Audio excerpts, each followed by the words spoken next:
Здравейте! В ръцете си държа малка, презареждаема 6 LED диодна лампа за интериорно осветление, която е тъч.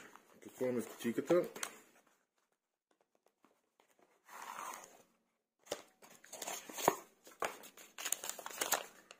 Листче, което дори не е и инструкция.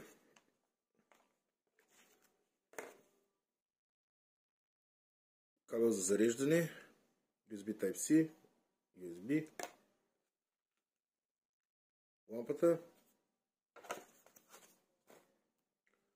отлепеща подложка,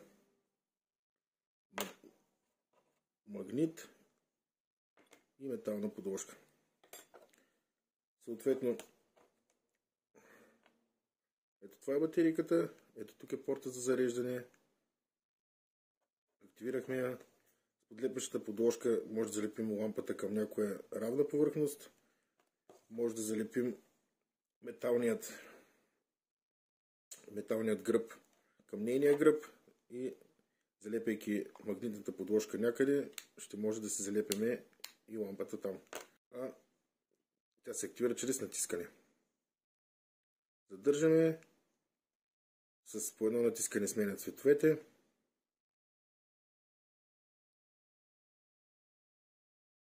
За включване и изключване задържаме.